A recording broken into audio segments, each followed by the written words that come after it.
ዘፈን ኃጢአት ነው ለምትሉ ሰዎች የቴዲ አፍሮን ዘፈን ያካትተዋል? ምናልባትም ካካተተ እያወኩ ወደ ኃጢአት ገብቻለሁ፣ ይቅርታ አድርጉልኝ። ብሔርተኞች ዳስ ጣሉና አልቅሱ። ኢትዮጵያን ለማፍረስ ኢትዮጵያን ለማፈራረስ በየጫካ የገባችሁ ዳስ ጥላችሁ አልቅሱ። የቴዲ አፍሮን ሙዚቃ እንደ ፊልም ጭንቅላቴ ላይ እየሰራው በቃ ክሊፕ እየሰራውለት ነው። የቴዲ አፍሮን አልበም እንዴት አያችሁት? እጅግ መነጋገሪያ መሆኑን ቀጥሏል። ቀደም ሲል ያስደመጥኳችሁ በቴዲ አፍሮ አልበም ከወጣ በኋላ በርካታ ሰዎች ስሜታቸውን በተለያየ መልኩ እየገለጹ ነው። እንግዲህ ብዙዎችን ባስማማ መልኩ እጅግ አደገኛ እጅግ መሳጭ የሆነ ሙዚቃን ለታዳሚያን አቅርቧል ቴዲ። ዛሬ በጭላሎ ቲዩብ ቀደም ሲል ያስደመጥኳችሁን እና በማህበራዊ ሚዲያ ሲመላለሱ ያዩዋቸውን ያስገረሙኝን በሙዚቃው ጉዳይ ላይ አስገራሚ አስተያየት የሰነዘሩ ሰዎችን ሀሳብ እንዳስሳለን። በመጀመሪያ ግን ይህንን ጭላሎ ቲዩብን ሰብስክራይብ በማድረግ እንድትጀምሩ ጋብዛለሁ።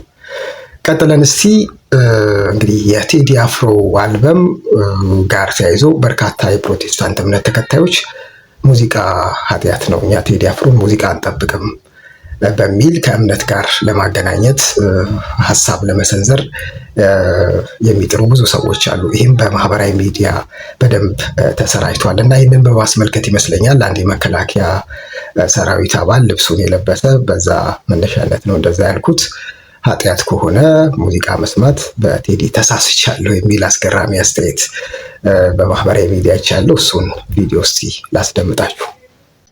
ዘፈን ኃጢአት ነው ለምትሉ ሰዎች የቴዲ አፍሮን ዘፈን ያካትተዋል? የቴዲ አፍሮን ዘፈን አልበሙን ያካትታል?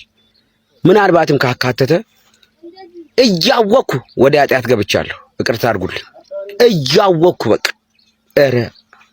ኧረ ምክንያቱም ይህን ሰሞን ድብርት የለ ብቸኝነት የለ መመሰጥ ብቻ ነው እዚህ ጫካ ውስጥ ቁጭ ብዬ ብራዘር። ከቴዲ አፍሮ ዘፈኖች መካከል በተለይ ዳስ ጣል የሚለው ፖለቲካዊ ይዘት አለው በሚል በብዙ መልኩ እየተተረጎመ ነው። አንዳንዶች ከዚህ ከአሁኑ መንግስት ጋር ያያይዙታል፣ አንዳንዶች ደግሞ ከብሔርተኞች ጋር ያያይዙታል። ብሔርተኞች ቦታ የላችሁም ኢትዮጵያ ውስጥ፣ ስለዚህ ዳስ ጥላችሁ አልቅሱ የሚል ሀሳብ ነው ያለው በሚል ለብሔርተኞች በየትኛውም ብሔር ውስጥ ያሉ ብሔርተኞችን ለመግለጽ የተጠቀመበት ነው በሚል ሀሳብ ይሰነዝራሉ። የእናንተስ ስለ ዳስ ጣል እስቲ ያላችሁን ሀሳብ ስጡን።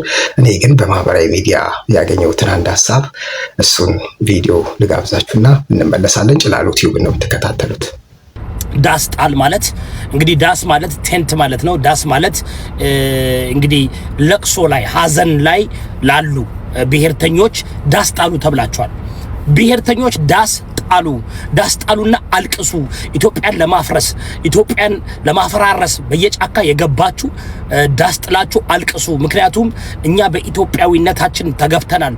ኢትዮጵያ በፍቅር እንግዲህ በፍቅር ከሁሉም አካባቢ ተጠርታችሁ መጣችሁ፣ ግን መሀል ገብቶ ደግሞ እኛን ወደ ውጭና ወደ ዳር ያወጣ ኃይል አለ። ያ ኃይል ማን እንደሆነ ታውቃላችሁ። ነገር ግን በጣም ብሔርተኞችን በቅኔ ማለት ነው በቅኔ ብሔርተኞችን በጣም የተናገረባቸውና ኢትዮጵያዊነት ይቀጥላል፣ እናንተ ትፈርሳላችሁ፣ ዳሳችሁን ጥላችሁ አልቅሱ፣ አለቃቅሱ የሚል ሰንቲመንት የተሞላበት ነው። 18 ትራኮች ያሉት ኢትዮሪካ የቴዲ አፍሮ አልበም በእርግጥም አስደናቂ ይዘቶች አስደናቂ ሀሳቦች ያሉበት ነው። የሙዚቃ ቅንብሩም በበርካቶች ተወዷል። ከዚህም አንጻር ይመስለኛል በርካታ ተመልካቾች በአጭር ጊዜ በሚሊዮን የሚቆጠሩ ተመልካቾችን አግኝቷል፣ ሪከርድም ሰብሯል።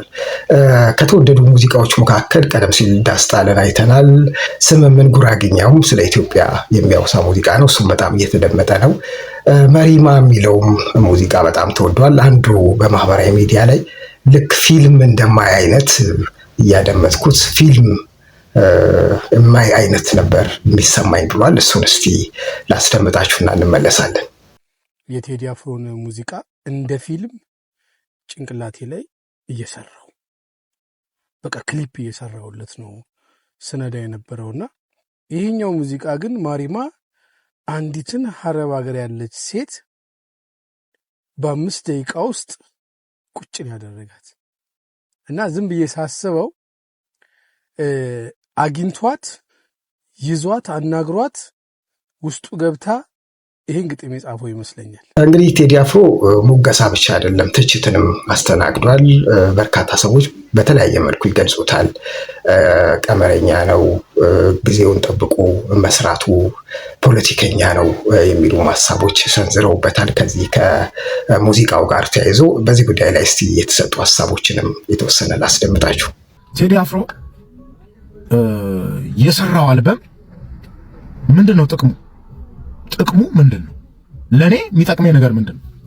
ለአንተ የሚጠቅመው ነገር ምንድነው? ምን አይነት ጥቅም? ሀገራዊ ጥቅም አለው ወይ? ይሄ ጥያቄ። ሁለተኛው ጥያቄ ለምንድነው ምርጫን ጠብቆ አልበም የሚሰራው? ከምርጫው ጋር የሚያገናኘው ነገር አለን ወይንስ የለም? ሶስተኛው ጥያቄ ለምንድነው በትንሳኤው ማግስት ዘፈን የሚሰራላችሁ የሚመለከታችሁ ሰዎች? ለምንስ ነው እናንተ በጣም መስማት የናፈቃችሁት? ቴዲ አፍሮ አርቲስት ብቻ ነው ወይስ ፖለቲከኛ ነው? ወይንስ ጸረ ክርስቶስ ነው? ወይም የክርስቶስ ተቃዋሚ ነው? ነው አይደለም? እንዴት ነው ከትንሳኤው ጋር ታኮ አልበም የለቀቀልን? መዝሙር እኮ አይደለም፣ ዘፈን እኮ ነው። እንትንሽ ይኖርበታል።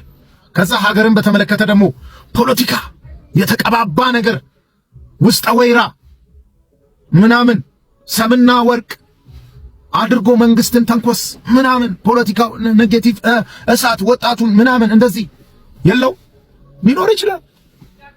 ለምን አስፈለገ?